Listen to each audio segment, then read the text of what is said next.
بسم اللہ الرحمن الرحیم۔ السلام علیکم ورحمۃ اللہ۔ حضرت حسن بصری رحمۃ اللہ علیہ کا زمانہ ہے۔ آپ کی ایک شاگردہ جو باقاعدہ آپ کا درس سننے آتی تھی نہایت عبادت گزار تھی۔ اس بیچاری کا جوانی میں خامن چل بسا۔ اس نے دل میں سوچا ایک بیٹا ہے، اگر میں دوسرا نکاح کر لوں گی تو مجھے دوسرا خامن تو مل جائے گا، لیکن میرے بچے کی زندگی برباد ہو جائے گی۔ اب وہ بچہ جوان ہونے کے قریب ہے، یہی میرا سہارا صحیح۔ لہٰذا اس عظیم ماں نے یہی سوچ کر اپنے جذبات کی قربانی دے دی۔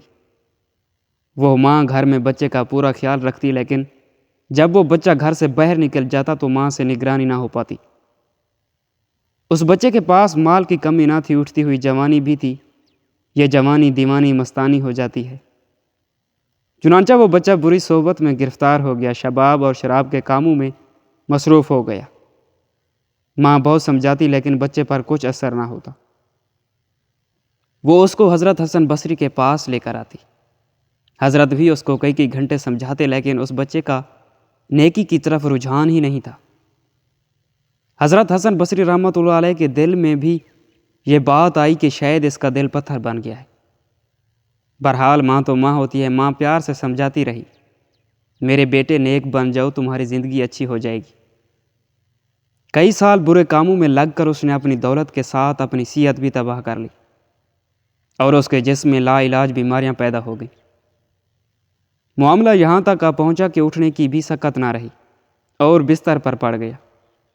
اب اس کو آخرت کا سفر سامنے نظر آنے لگا۔ ماں نے پھر سمجھایا، بیٹا تو نے اپنی زندگی تو خراب کر لی، اب آخرت بنا لے اور توبہ کر لے۔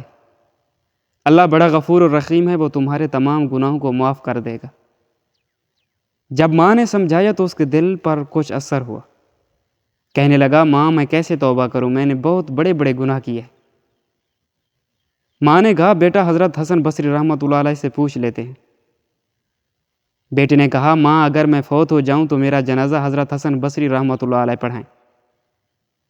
ماں حضرت کے پاس گئی۔ حضرت کھانے سے فارغ ہوئے تھے اور تھکے ہوئے تھے، اور درس بھی دینا تھا، اس لیے تھوڑی دیر آرام کرنے کے لیے لیٹنا چاہتے تھے۔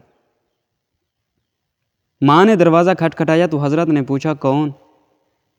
عرض کی، حضرت میں آپ کی شاگردہ ہوں، میرا بچہ اب آخری حالت میں ہے، وہ توبہ کرنا چاہتا ہے، لہٰذا آپ ہمارے گھر تشریف لے چلیں۔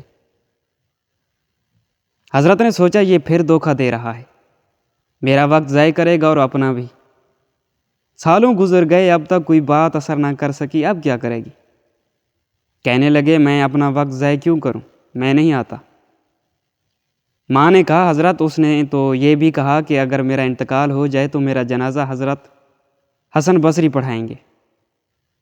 حضرت نے کہا، میں اس کے جنازے کی نماز بھی نہیں پڑھاؤں گا، اس نے تو کبھی نماز ہی نہیں پڑھی۔ اب وہ شاگردہ تھی، چپ کر گئی، روتی ہوئی گھر آ گئی۔ بیٹے نے پوچھا، کیا ہوا؟ ماں نے کہا، ایک طرف تیری حالت، دوسری طرف حضرت نے انکار کر دیا۔ اب یہ بات بچے نے سنی تو اس کے دل پر چوٹ لگی اور کہا، ماں میری ایک وصیت سن لیجیے۔ ماں نے پوچھا، بیٹا وہ کیا؟ کہا، امی میری وصیت یہ ہے کہ جب میری جان نکل جائے تو سب سے پہلے اپنا دوپٹہ میرے گلے میں ڈالنا، میری لاش کو کتے کی طرح صحن میں گھسیٹنا، جس طرح مرے ہوئے کتے کی لاش گھسیٹی جاتی ہے۔ ماں نے پوچھا، بیٹا وہ کیوں؟ کہا، امی اس لیے کہ دنیا والوں کو پتہ چل جائے کہ جو اپنے رب کا نافرمان اور ماں باپ کا نافرمان ہوتا ہے اس کا انجام یہ ہوا کرتا ہے۔ میری پیاری ماں، مجھے قبرستان میں دفن نہ کرنا۔ ماں نے کہا، وہ کیوں؟ کہا، مجھے اسی صحن میں دفن کر دینا، ایسا نہ ہو کہ میرے گناہوں کی وجہ سے قبرستان کے مردوں کو تکلیف پہنچے۔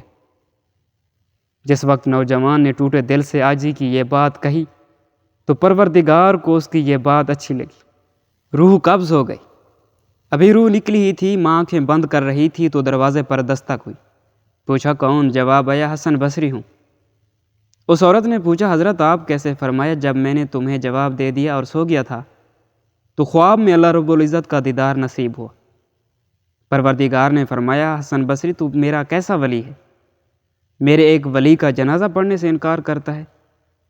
میں سمجھ گیا کہ اللہ نے تیرے بیٹے کی توبہ قبول کر لی ہے، تیرے بچے کی نماز جنازہ پڑھانے کے لیے حسن بصری کھڑا ہے۔ یا اللہ تو کتنا کریم ہے کہ مرنے سے چند لمحہ پہلے اگر کوئی بندہ شرمندہ ہوتا ہے تو اس کی زندگی کے گناہوں کو معاف کر دیتا ہے۔ نبی کریم صلی اللہ علیہ وسلم نے فرمایا اگر بیوہ عورت بچوں کی اچھی تربیت کی خاطر دوسرا نکاح نہ کرے تو باقی پوری زندگی اس کو غازی بن کر زندگی گزارنے کا ثواب ملتا ہے۔